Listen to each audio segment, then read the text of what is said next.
bébé qui pleure, qui braille, et un parent qui est pris dans ses pensées, dans ses tensions, sa spirale de négativité, de questions, d'inquiétude et tout ça. Comme on l'a aussi vu, l'enfant il a besoin d'être rassuré. Si son parent il n'est pas du tout présent, et puis je sais pas pourquoi eux ils ont des antennes hyper bien aiguisées pour savoir quand on est présent, calme ou si on est tendu et voilà. Ce qui fait aussi qu'une des raisons des pleurs qu'on n'a pas évoquées mais qui est aussi typique, c'est quand le père rentre du travail le soir avec son lot de tension du travail aussi, tout heureux de trouver son enfant et puis qu'en fait en partant il s'est pas rendu compte en rentrant à la maison qu'il n'a pas déposé son sac du travail. L'enfant se met à pleurer. Dans la même façon, il pleurait déjà, il vit une sorte de stress intérieur. Le fait de sentir le parent absent et tendu et stressé, ça augmente son stress à lui. Du coup, il pleure encore plus fort et puis ça vient donner en plus de ça un peu d'alimentation supplémentaire aux parents dans sa spirale à lui. Donc vous avez bien compris que la solution, ça va être de trouver un moyen de sortir de cette spirale pour pouvoir être disposé à accueillir cet enfant qui pleure pour ce qu'il pleure et laisser nos craintes de côté en tant que parents. Carole, est-ce que tu serais d'accord de raconter cette histoire dont tu me parlais, personnelle aussi, du coup, on met un petit peu de nos touches. Donc c'était ma fille qui avait énormément de peine à trouver le sommeil, puis qui du coup faisait des micro-siestes, mais du coup était tellement fatiguée qu'elle en pleurait de fatigue et qu'elle dormait pas. Et puis que moi non plus, du coup, je dormais très mal, donc j'étais épuisée. Et puis finalement, il y a un ami qui est venu me rendre visite.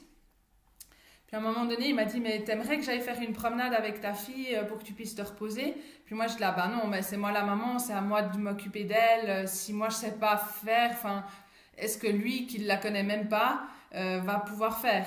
Et puis cet ami, il n'avait pas d'enfant aussi, hein. Voilà, ouais. Aussi, exactement, ouais. Il avait beaucoup de bonne volonté, mais je me disais, je vois pas tellement comment lui, il saurait mieux faire que moi.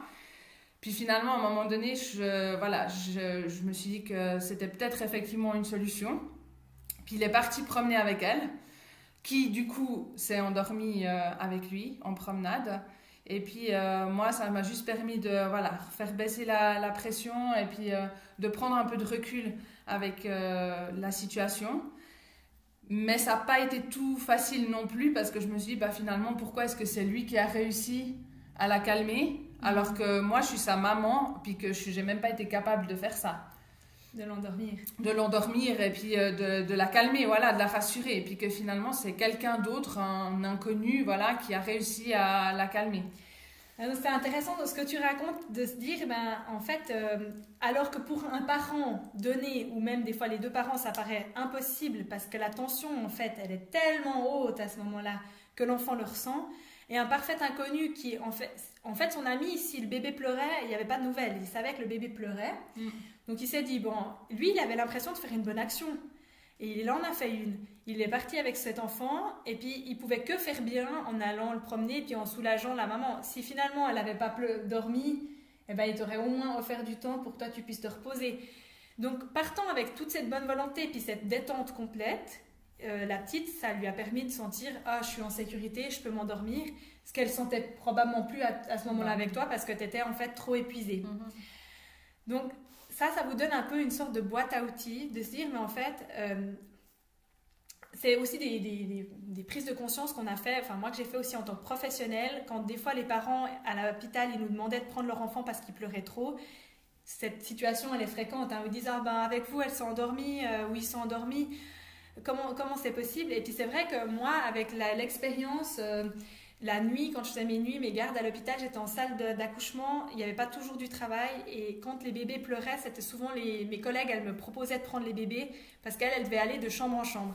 J'étais dans un hôpital où on avait la chance de pouvoir proposer aux mamans, je leur demandais si elles étaient d'accord que je le prenne en écharpe contre moi, ce qui était le plus rassurant pour leur enfant et en plus de ça, moi, ça me permettait de rester dans quelque chose de logique de la vie, de l'activité. Et je m'étais assez vite rendu compte qu'avec tous ces bébés qui pleuraient, j'avais une sorte de protocole. Je disais, il pleure, ok, je le prends en écharpe, je vais faire les escaliers, 2 étages, je vais au fond de l'hôpital en orthopédie, je remonte. S'il dort pas, c'est qu'il a besoin de sa mère parce qu'il y a quelque chose d'autre. Puis en principe, il dormait.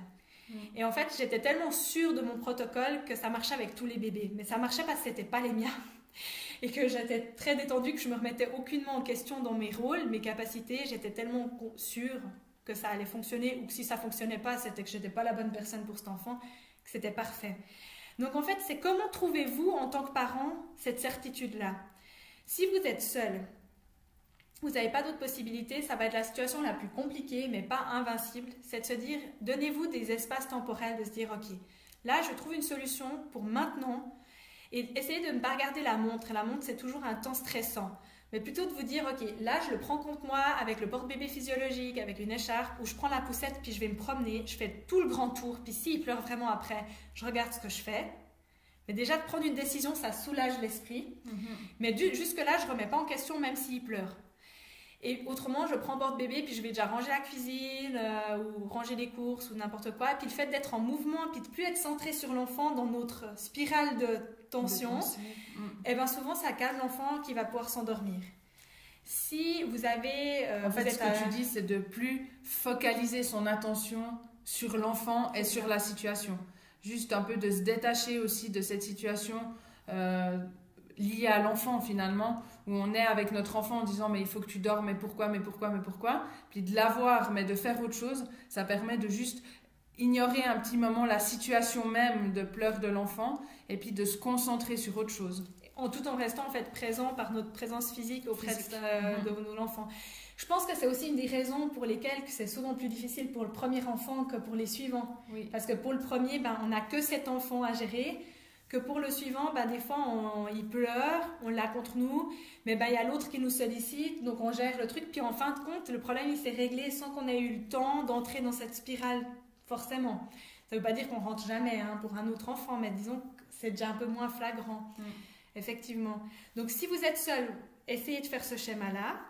Si vous êtes à deux, ça ne sert à rien de s'exciter à deux autour d'un enfant en se disant qu'on va s'aider. On ne va pas forcément trouver des meilleures solutions. Là, c'est d'avoir l'humilité ensemble, de se dire, ok, c'est toi ou moi qu'elle puisse énerver. C'est toi ou moi qu'elle puisse fatiguer. Bon, alors le plus fatigué, il va au lit. Le plus calme, même s'il n'est peut-être pas forcément parfaitement calme, il prend son enfant, il va faire une promenade.